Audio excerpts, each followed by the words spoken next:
dibaptiskan ini bertumbuh imannya dalam Tuhan, sehingga pada saatnya anak-anak ini menjadi anggota gereja yang bertanggung jawab di dalam pimpinan Roh Kudus. Amin. Dipersilakan menghadap mimbar lagi. Majelis akan memberikan surat baptis. Dipersilakan.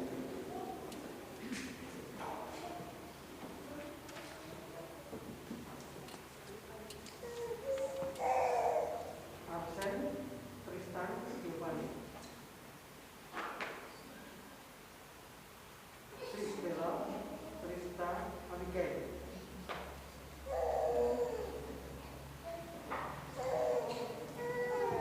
Silakan kembali ke tempat.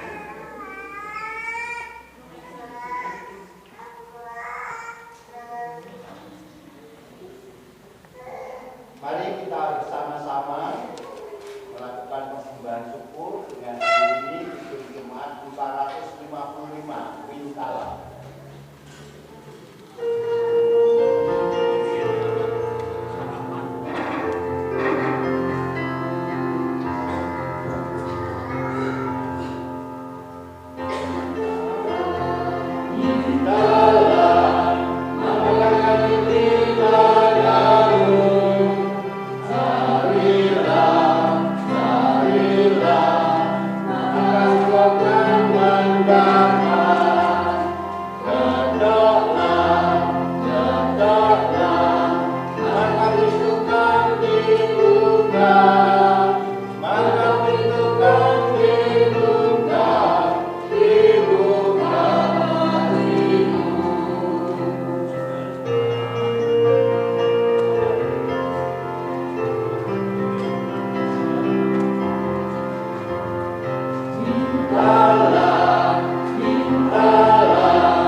Mari kita berdoa syafaat dan mohon bimbingan Tuhan untuk menerima firman Tuhan.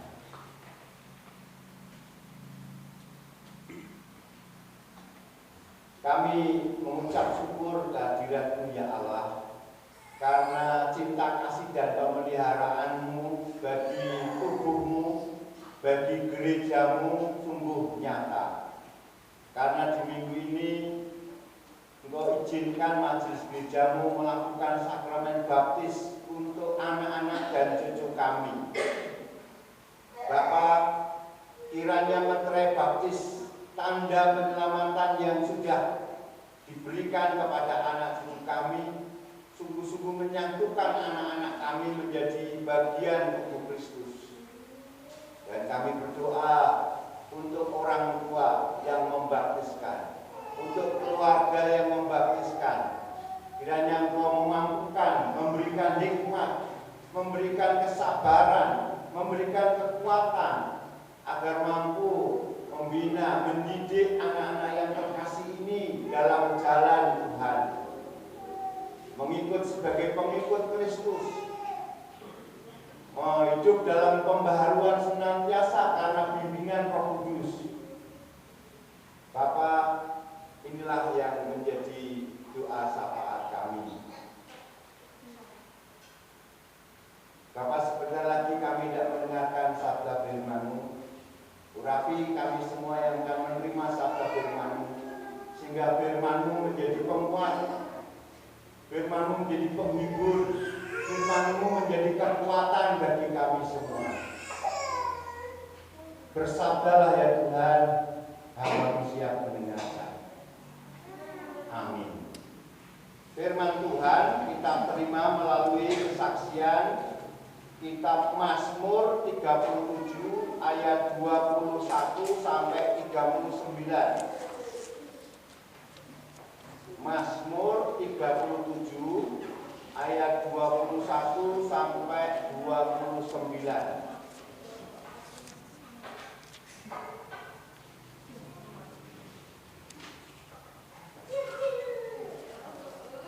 Demikian firman Tuhan dalam kitab Mazmur 37 ayat 21 sampai 29.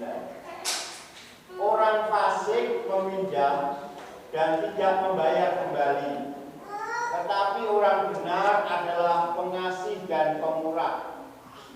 Sesungguhnya orang-orang yang diberkatinya akan mewarisi negeri, tetapi orang-orang yang dikutukinya akan dilenyapkan. Tuhan menetapkan langkah-langkah orang yang hidupnya berkenan kepadanya. Apabila ia jatuh, tidaklah sampai tergeletak, sebab Tuhan menopang tangannya. Dahulu aku muda, sekarang telah menjadi tua, tetapi tidak pernah kulihat orang benar ditinggalkan, atau anak cucunya meminta-minta roti. Tiap hari ia menaruh belas kasihan dan memberi pinjaman, dan anak cucunya menjadi berkat. Jauhilah yang jahat dan lakukanlah yang baik, maka engkau akan tetap tinggal untuk selama-lamanya. Sebab Tuhan mencintai hukum dan Ia tidak meninggalkan orang-orang yang dikasihinya sampai selama-lamanya. Mereka akan terpelihara, tetapi anak cucu orang-orang fasik akan dilenyapkan.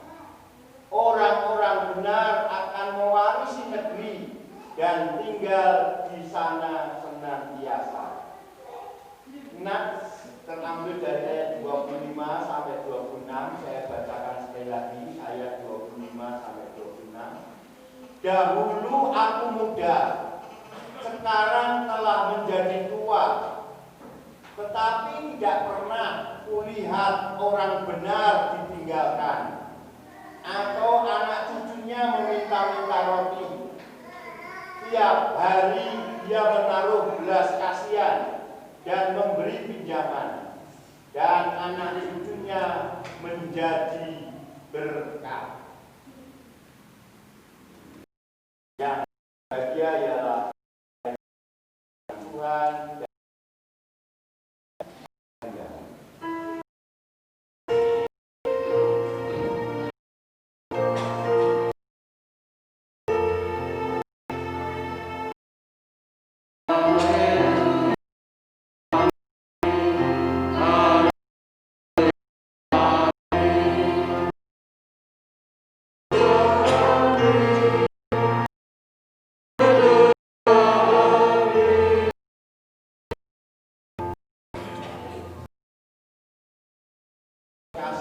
di dalam khusus keluarga yang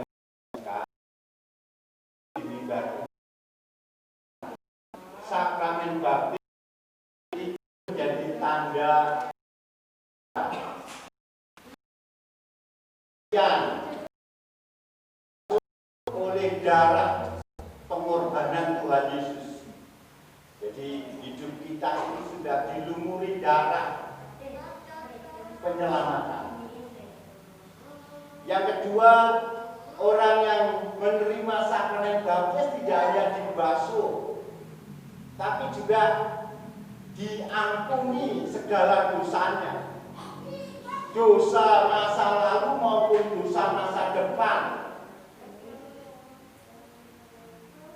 Kebahagiaan terjamin karena dosanya diampuni. Yang ketiga yang terjadi tidak hanya dibasuh dan diampuni, tapi juga dibenarkan. Saya kata-kata yang dipakai, dibenarkan, dianggap benar oleh Allah di hadapan Allah. Dan yang keempat, melalui sakramen baptis orang itu disatukan menjadi tubuh Kristus. menerima karunia Roh Kudus. Makanya hidupnya terus-menerus bisa diperbarui. Nah, persoalannya Bapak Ibu, kita yang sudah dibaptis, apalagi kita yang sudah berani membaptiskan, bagaimana mewujudkan 4 peristiwa ini terjadi di dalam diri kita dan di dalam diri anak-anak kita. Pada kesempatan saat ini kita akan melihat topik yang ketiga, yaitu soal dibenarkan. Hidup yang dibenarkan. Nah, Bapak Ibu yang terkasih, kita dibenarkan. Dan kita semua harus belajar menampilkan hidup yang dibenarkan oleh Allah itu seperti apa. Hidup yang dibenarkan oleh Allah itu menurut Pemazmur menjadi kunci sukses rahasia kehidupan. Menjadi kunci sukses kehidupan. Menjalani hidup dibenarkan oleh Allah menjadikan kita diberkati. Jadi orang yang belajar hidup yang dibenarkan, maka dia akan selalu berusaha menjalin hubungan yang dekat dengan Allah. Ada hubungan yang intim dengan Tuhan. Mari kita lihat kesaksian Daud. Jadi Daud ini sosok yang meskipun punya cacat juga seperti kita, merupakan sosok yang bisa memberikan teladan tentang kedekatan hubungan dirinya dengan Allah. Tidak hanya dalam jalan yang benar, bahkan di saat dia jatuh, dia berusaha merangkul lagi Allah. Dia tetap dekat lagi dengan Allah. Jadi Daud ini adalah satu sosok yang terkenal sangat intim dengan Allah. Bahkan dia memberi kesaksian sejak dia muda, sejak dia menjadi penggembala, sampai dia menjadi raja, dia terus bergaul dengan Allah. Dia ingin berhubungan terus dengan Allah. Itu tercermin dari kitab Mazmur. Dalam kitab Mazmur kita bisa melihat bagaimana Daud menceritakan bagaimana interaksi dirinya dengan Allah, bagaimana dinamika hubungannya dengan Allah. Jadi Mazmur ini adalah ekspresi hubungan, ekspresi pengalaman dia dengan Allah. Itu menunjukkan kedekatan dia dengan Allah. Karena dekat dengan Allah, maka pemazmur bisa menceritakan hubungan itu. Dan karena dekat dengan Allah, maka pemazmur melihat Tuhan ternyata memberkati orang benar. Tuhan ternyata memberkati orang yang sadar kalau dibenarkan. Tuhan memberkati tidak hanya orang yang dibenarkan, tapi juga Tuhan memberkati anak cucu orang yang dibenarkan. Makanya pernyataan dari Daud tadi dalam nats, dari aku muda sampai aku tua, aku tidak pernah melihat orang benar ditinggalkan oleh Allah. Aku tidak pernah melihat anak cucu orang benar meminta-minta roti. Artinya apa Bapak Ibu? Penglihatan sepanjang pengalaman Daud, Tuhan tidak pernah meninggalkan orang benar. Bahkan tadi langkah-langkah orang benar, jalan orang benar ditetapkan oleh Allah. Makanya dalam ayat 23 tadi, Tuhan menetapkan langkah-langkah orang yang hidupnya berkenan kepada Allah. Jadi Bapak Ibu, terutama Bapak Ibu yang membaptiskan, orang yang belajar hidup dibenarkan, bukan hanya menerima dan mengalami kebaikan Tuhan untuk dirinya, tetapi juga kebaikan Tuhan itu akan dialami oleh anak cucunya. Ini penting. Ini penting. Kalau kita bahagia, sementara anak cucu kita tidak bahagia, ini kesengsaraan batin. Kalau kita diselamatkan, kita juga ingin anak kita menerima kebahagiaan diselamatkan. Jadi baptis tadi benar-benar melambangkan kalau kita ini sudah dibenarkan. Anak-anak yang kita baptiskan juga itu sudah dibenarkan, sudah menerima penebusan. Dengan kata lain, statusnya sudah berubah. Statusnya menjadi milik Allah. Dan Tuhan menghendaki kita tidak hanya mendapatkan stempel milik Allah. Kita tidak hanya mendapat status menjadi pengikut Kristus, menjadi anggota tubuh Kristus. Tidak. Tapi kita juga diharapkan bisa melalui proses menunjukkan hidup yang dibenarkan itu seperti apa. Hidup yang bertumbuh seperti Daud itu seperti apa. Hidup yang terus-menerus menjalin hubungan yang dekat dengan Allah itu seperti apa, supaya berkat itu kita terima dan mengalir kepada anak cucu kita. Tidak lain kata kuncinya adalah kedekatan. Baik susah maupun senang, jangan jauh dari Allah. Baik dalam keuntungan maupun kemalangan, tetap menjalin hubungan yang dekat dengan Allah.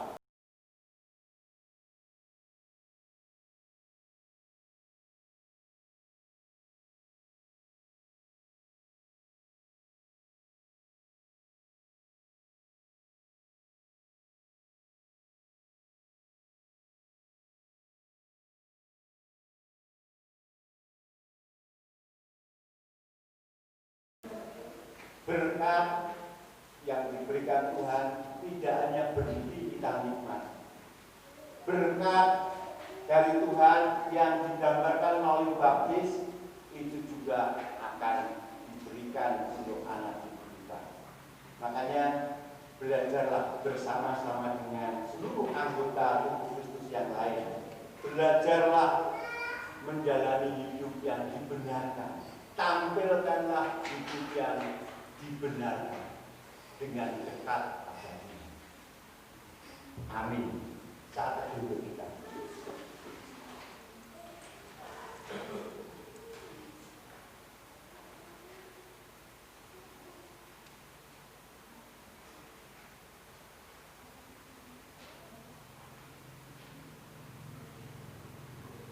Persembahan akan dipimpin oleh penatua.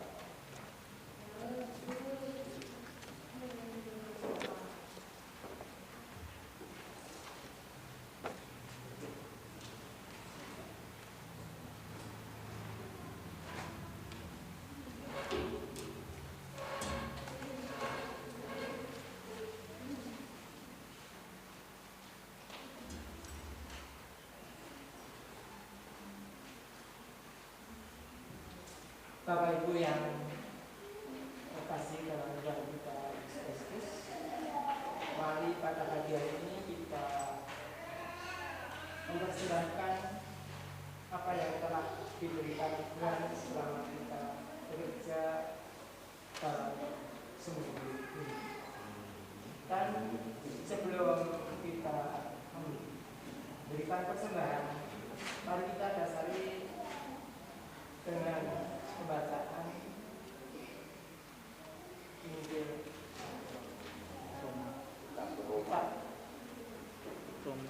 Roma pasal 12 ayat 1.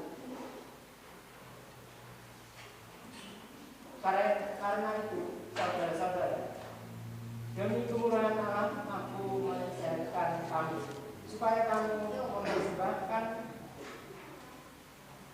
tubuhmu sebagai persembahan yang hidup, yang kudus, dan yang berkenan kepada Allah.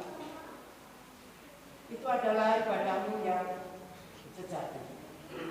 Demikian firman Tuhan dalam Roma 12 baca. Dan dengan berjalannya tanpa kita iringi dengan pujian Kidung Jemaat 460.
Terima kasih ya Tuhan, karena pada pagi hari ini kami datang ke hadirat-Mu untuk mengucap puji syukur dan terima kasih. Kami telah menerima firman ya Tuhan, kiranya firman itu dapat kami terapkan dalam kehidupan kami sehari-hari. Untuk selanjutnya ya Bapa, di pagi hari ini kami mempersembahkan dari berkat-Mu. Kiranya Engkau menerimanya, semuanya itu bisa berguna bagi kehidupan jemaat-Mu di GKJ Priapanwa dariku. Kalau ada di dalam kami mengaturkan persembahan ada kesalahan dan dosa, kiranya Bapa mengampuni. Dan selanjutnya Bapa kami dan kami berdoa yang telah Bapa ajarkan, yaitu doa Bapa kami. Bapa kami yang ada di surga, dikuduskan namamu, datanglah kerajaanmu, jadilah kehendakmu di bumi seperti di surga. Berikan kami hari ini makanan kami yang secukupnya, dan ampunilah kesalahan kami seperti kami juga mengampuni orang yang salah kepada kami. Dan janganlah membawa kami ke dalam pencobaan, tetapi lepaskanlah kami daripada yang jahat. Karena Engkau punya kerajaan dan kemuliaan sampai selamanya. Amin. Masih dengan bangkit berdiri, kita nyanyikan nyanyian akhir, biar kuku di batang.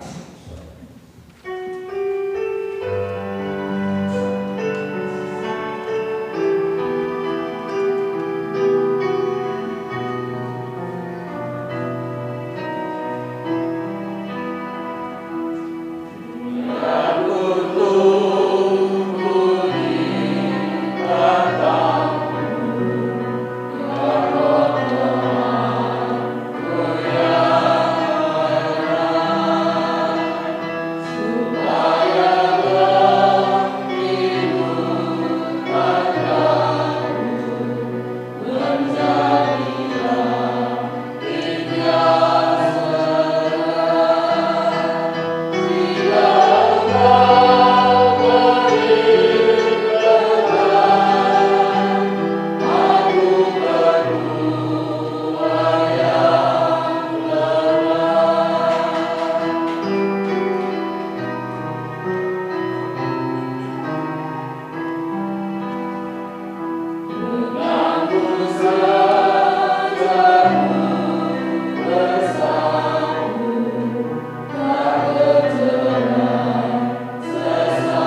Jemaat yang dikasih Tuhan, mari kita bersama-sama dengan umat Tuhan di seluruh dunia.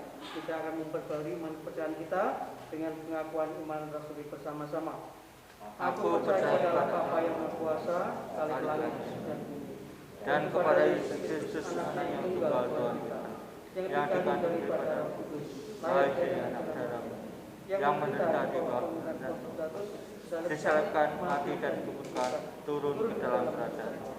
Pada hari yang ketiga, bangkit pula dari antara mati, naik ke surga, duduk sebelah kanan Allah Bapa yang Maha Kuasa, dan akan datang dari sana untuk menghakimi orang yang hidup dan yang mati. Aku percaya kepada Roh Kudus, gereja yang kudus dan am, persekutuan orang kudus, pengampunan dosa, kebaikan daging dan hidup yang kekal. Jemaat yang terkasih, hidup kita sudah dibenarkan. Tidak ada penghalang manakala kita mendekat dan menerima berkat dari Allah. Tidak ada lagi kekhawatiran dan ketakutan yang menghalangi kita untuk berhubungan dekat dengan Allah. Dan terimalah berkatnya. Tuhan memberkati saudara dan melindungi saudara. Tuhan menyinari saudara dengan wajah-Nya dan memberi saudara kasih karunia.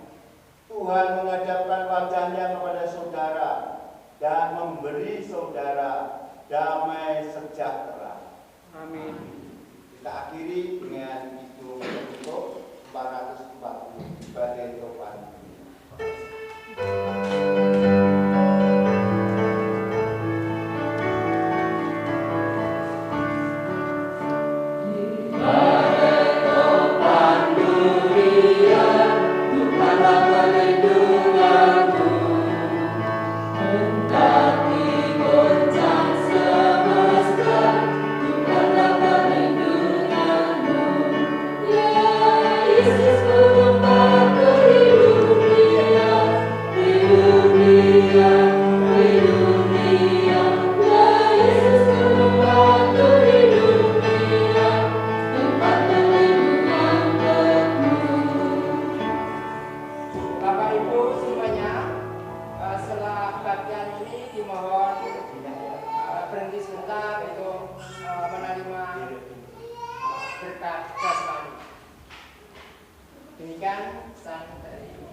Silakan jemaat bisa mengucapkan salam dengan model ini ya.